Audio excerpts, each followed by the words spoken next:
If you feel like you are too much of a creative free spirit for LinkedIn and you just can't get the interaction you want, I'm here to tell you you're absolutely wrong, and I'm going to prove it. No punches pulled on this episode of 8-Second Rule. This is 8-Second Rule, the podcast about attention-based marketing where we talk about getting, holding on to, and developing the attention of your ideal audience. You've got 8 seconds. What are you going to do with it?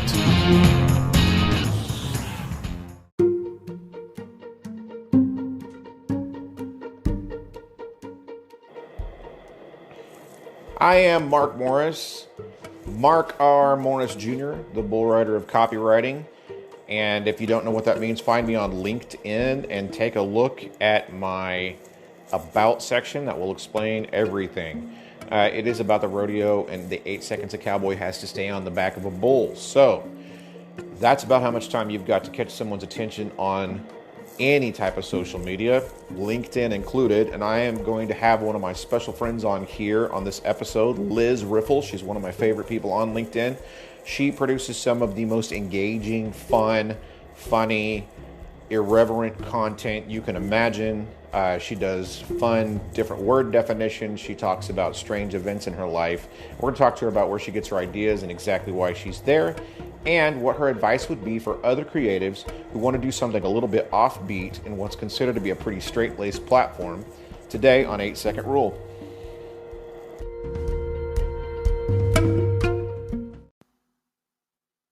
Hi guys, this is Mark Morris, the copy bull rider from 8 Seconds Rule. And I just want to start off by telling you about Anchor. Anchor.fm. I found this site a couple of years ago, and it is the simplest and easiest way to start a podcast that I know of today. You can do it straight from your smartphone. You don't need anything but their app. It's free. They have creation tools that allow you to record and edit your podcast. You can even add music, add buffers, all of those things right here on the site. It doesn't cost anything to host it. You can start as many as you want. Anchor will distribute your podcast for you, so it's heard on Spotify, Apple Podcasts, many more, and you make money from your podcast with no minimum listenership. It's everything you need to make a podcast in one place. Download the free Anchor app or go to anchor.fm to get started.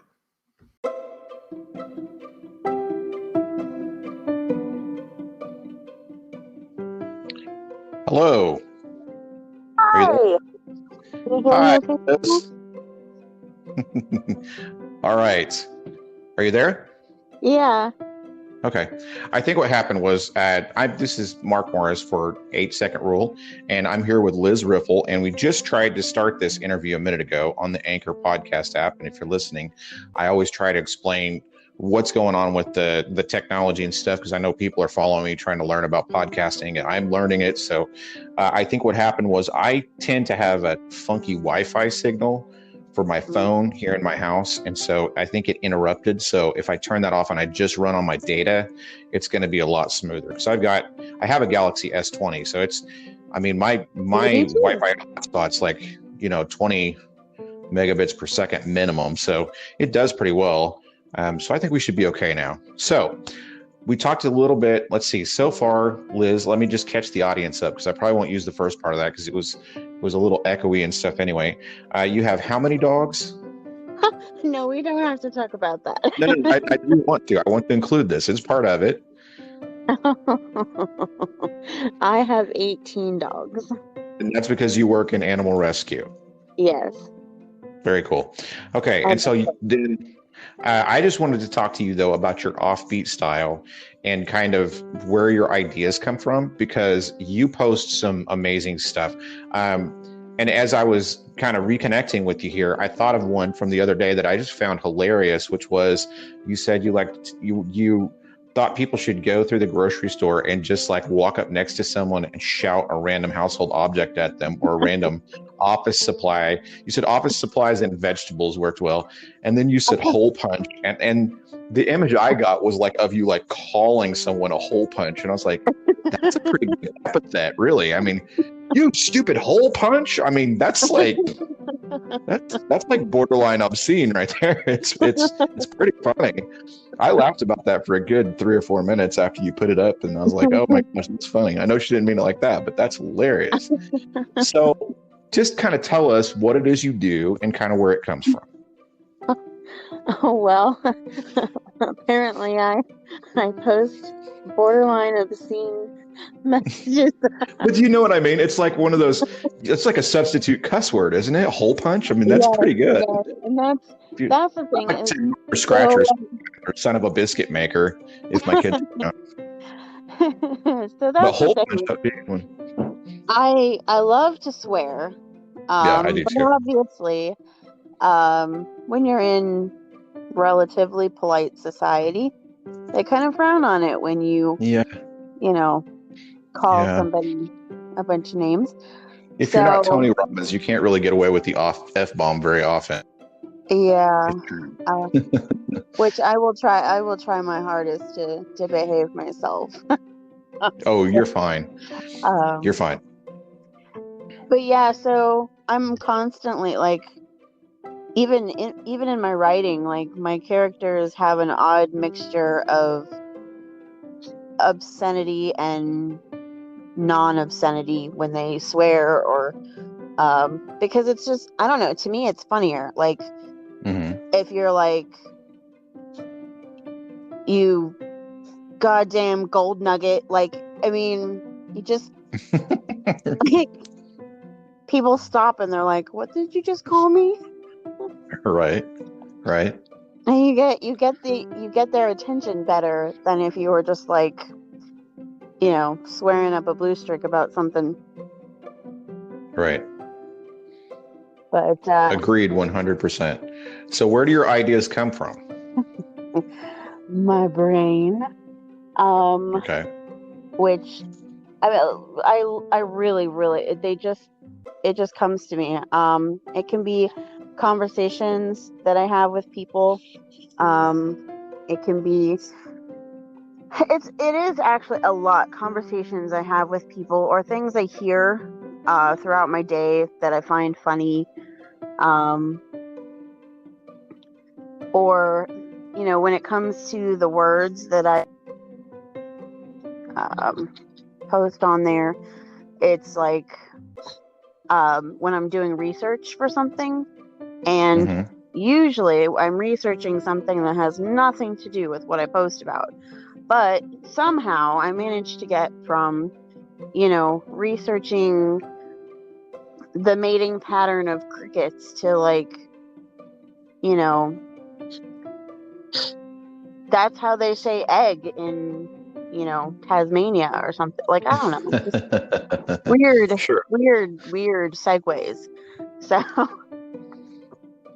But you uh, seem to get a lot of engagement out of your posts. Does it feel that way to you?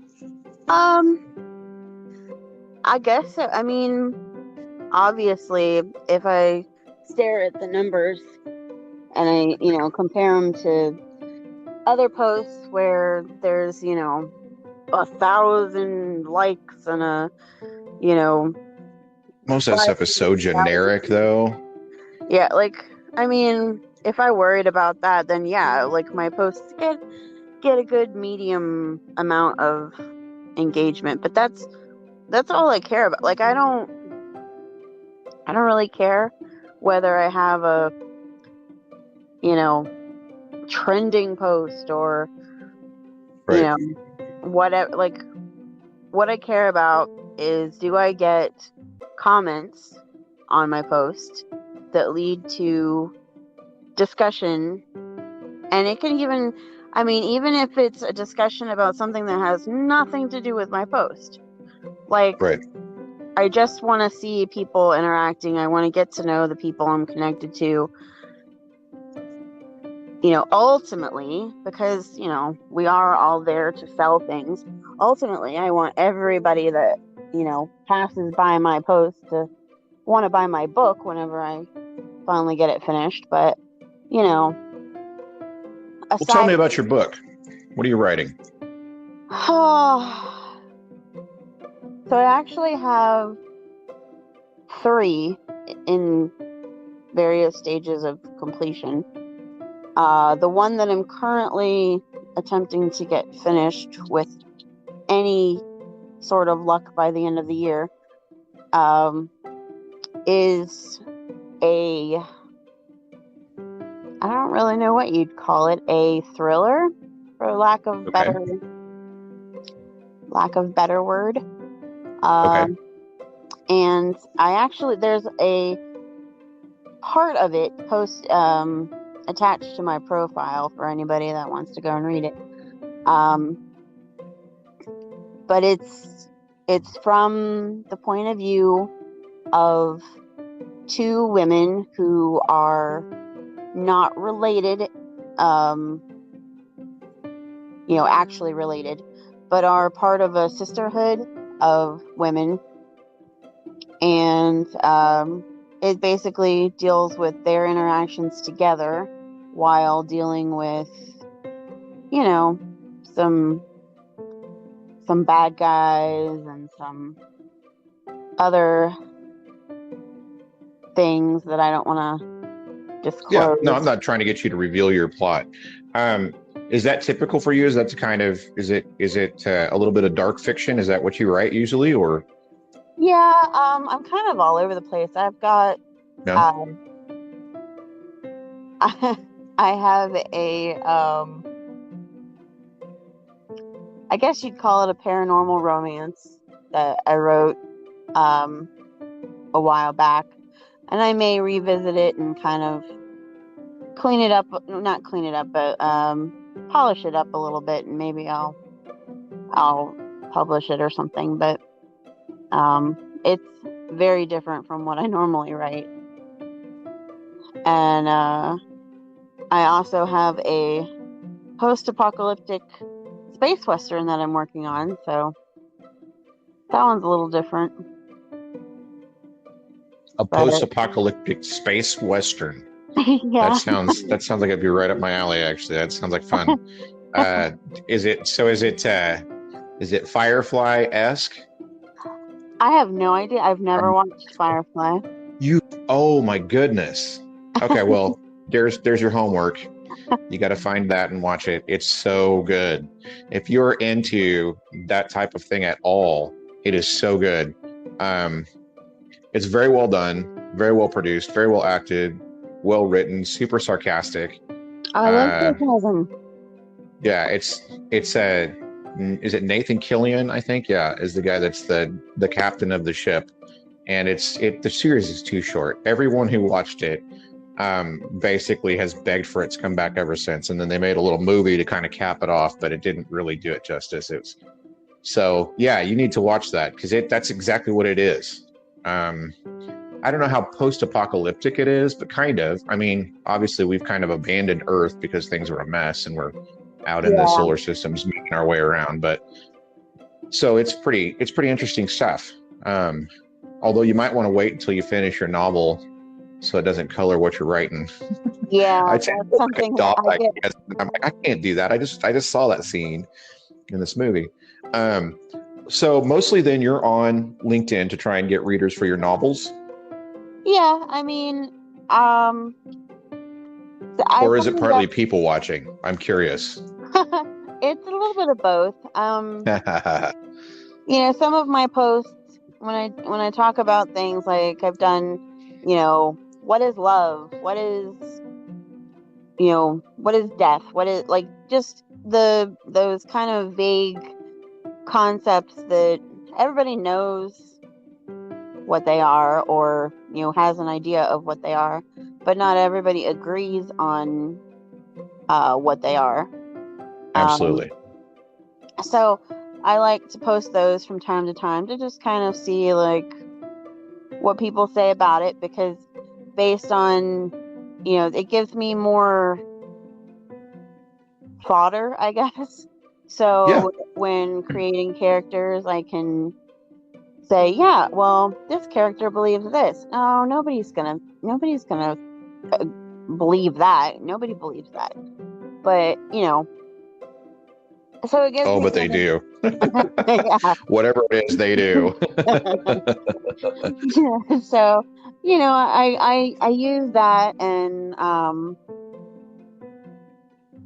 I do feed off of the energy. So when I post something like, hey, give me some words and I'll write a story or I'll write a poem or, I'll do something with nonsense or something. Those are ways for me to kind of amp up my creative juices, to kind of get my brain working, and also hopefully to showcase that, yeah, I can actually write. So, hey, read my book when it comes out. That's exactly it. It's building authority. Yeah, if they can see that you can write and you can develop fictional worlds in a small scale, they'll be curious to see what you do with more. So let me ask you just a couple of questions about because this podcast is mostly about attention-based marketing. What would you say to a person who wants to kind of move off the reservation, so to speak, and share quote unquote non-LinkedIn stuff the way that you do, where you're just kind of riffing and being philosophical or comic or whatever? How did that go for you at first? What would you say to them? How would you encourage them to approach that? So let me think here. When I first started posting, I don't really think that my posts were any different than they are now, except that I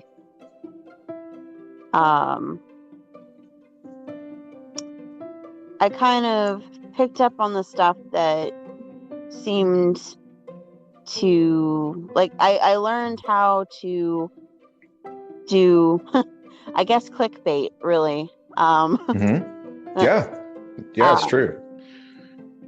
To get their attention quickly, like your podcast is all about the 8-second thing, and that's true. You've got to get their attention quickly, because literally, and I do it too. You scroll through the feed and you're looking for that thing that kind of jumps out at you and says, "Hey, read me." So, right. If the beginning line of my post is, I saw a monkey lick its butt the other day. Like, people are going to stop and read that. Right. But yeah, I wrote a blog post about a lady who had a monkey in the 7-Eleven, and actually it put the straw in her big gulp and took a big old sip, and then she took a sip right after it. I got so many freaking comments. It was hilarious. That's just weird shit that happens to you, right? Yeah. That's the kind of stuff that people want to read. They don't want to read, maybe I don't want to say they don't want to. They do want to read content that is business related, but they don't want to read a cold, just bland description of something. Like, they want a little bit of character. They want to see your personality. It's okay to crack a joke. It's okay to be more conversational in how you speak. But, again, that's in the creative world. It could be very different for someone that's, say, a stockbroker, an accountant, or something. Like, well, I tell you what, here's what I believe about that, is that whatever the boundaries of your world are, okay, I used to use, when I taught acting, I used the analogy of Michael Jordan, right, as a basketball player. I'm not even that big of a fan, but I mean, I watched him play a couple times. And the thing was, he played the same game that everybody else played. The difference was, what he knew was, if it's not against the rules, then it's inside the rules and you can do it. So if I can't go outside the boundaries of the court, I can go over people. If I can't do this, I can do that, So I think that it's about figuring out what the limitations are and setting those in your mind, and then being like, hey man, all this stuff in the middle is totally free game and I can do anything I want to in here. You know what I mean? Yeah. I think some people get really bound down by limitations, and they see them as limits. And I don't think they are limits to creativity at all. Obviously, there are some things you don't want to do on LinkedIn that you could do on other social media, although that's becoming less and less true. With the thought police kind of cracking down on everything, it's getting to the point where I don't know how much individualism is left. Yeah, I mean that's the thing too is, there were several of my posts that, well, eh, there still are several of my posts. I don't take anything down, but um I am really good at innuendo. And the thing about it is that I have an irreverent sense of humor most of the time. So Really? You're kidding.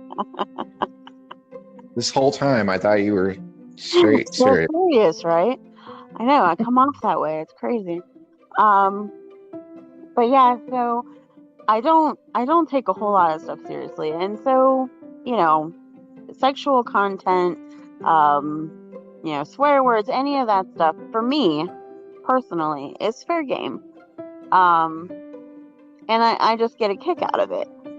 The problem is that, you're dealing with more than just the people that like your content, because, anybody on LinkedIn can see it. Right. And so all it takes is that one person that thinks that, me talking about cucumbers is offensive, and, you know, you get in trouble. So Yeah.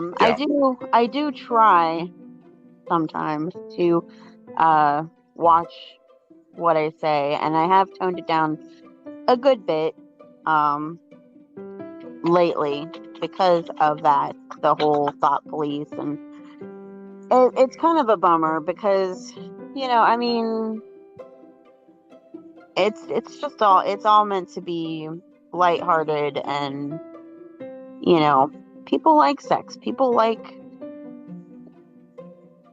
fun, they like jokes, and I think Well, that the people that are the most successful, you know, that I see anyway, are the people that have personality.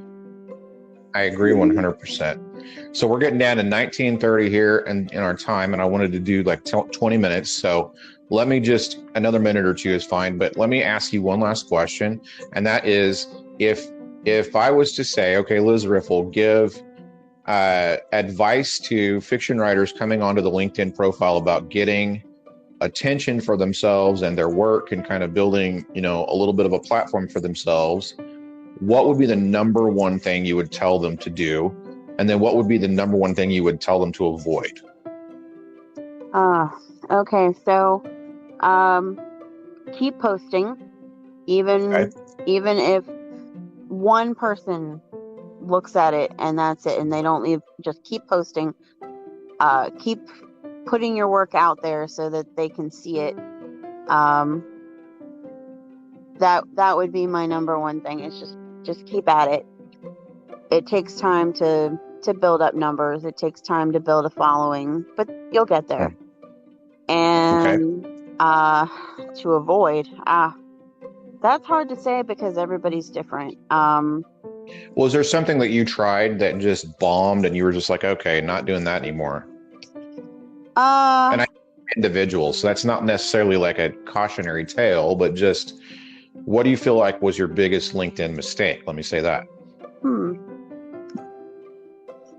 I don't think I've had one. Oh, you're perfect. That's awesome. No. No, but I mean, it is a learning curve, and you'll find the things that resonate with, because you get viewers, you get people that read your posts, like regulars, people that you can look back from the first time you posted, and they've been with you the whole way, and you start to get a following of people, and so follow what your following wants. Don't look at so and so over here and copy what they're doing. Do what feels right to you. Do what matches whatever it is that you're writing. If you're a nonfiction writer, you don't want to post necessarily about the fiction stuff that you write. I mean, you could if you wanted to, but Mhm. you want to highlight what it is you're trying to sell, I guess. And but just, I mean, basically just go with what feels right to you and don't try too hard, and don't do stupid generic posts about making contacts with people just to make Right. contacts, because I hate those. No, if you have to say something that feels somewhat generic, at least give somebody some advice that they can follow, something they can actually do. Because there's going to be someone who's behind you who it's their first day on LinkedIn, and they're going to think that's the most helpful thing they've seen all day, and that's cool. But there needs to be some value in what you're posting. My rule is I do 3 E's: educate, enlighten, entertain. If I can't do one of those 3, I prefer to do all 3. But if I can't do one of those 3, then it probably isn't something that's going to help, Yeah. my following. It's not going to help me. It's not really engaging my mind. It's just, it's got no value for me either. So, Liz, thank you for coming on. No I problem. really appreciate it. And when your book is finished and you're ready to publish it, keep me posted, because I'll mention it here, or maybe I'm getting ready to start actually another podcast called Story Junkie. And I want to have some fiction writers on there. It's going to be like a storytelling podcast, but also like a little bit just short interview, maybe 3 to 5 minutes, and then like a 20-minute story.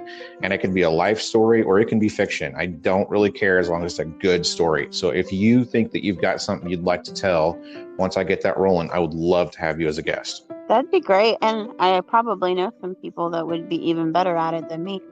Oh So yeah, sure. There's tons, and the fun part about it is gonna be, I want to get some professional type, writers and storytellers, and then I just want to get some average people who just have amazing things that have happened to them, whether they're funny or scary or inspirational or whatever, because I think that human stories are so cool. And we really don't hear a wide enough variety of voices. I think sometimes yeah, we get so hung on, celebrity, that, and then most of the other writers in the world are going to imitate whoever's making $1 billion, right?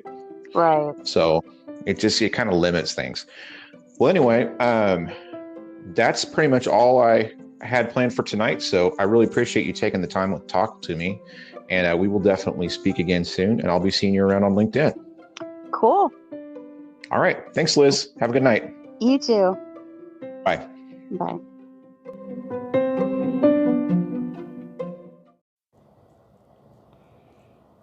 That was fun. Thanks, Liz. And I just wanted you guys to be invited to meet her on LinkedIn. It is Liz Riffle, Riffle. And when her book is ready and is coming out, I'm definitely going to mention it here on 8 Second Rule, because I want to support my friends.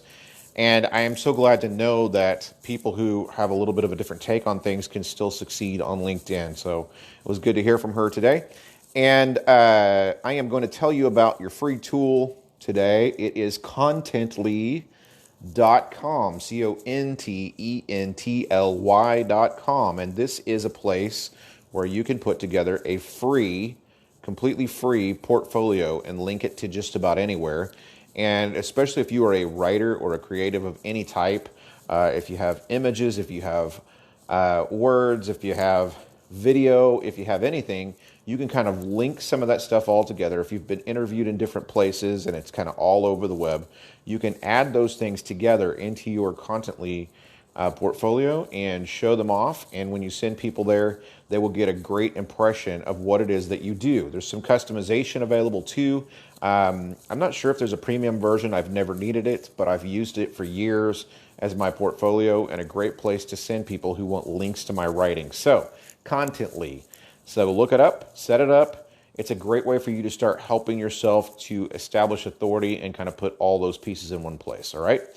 Thanks for listening to 8 Second Rule. You've got 8 seconds. What are you going to do with it?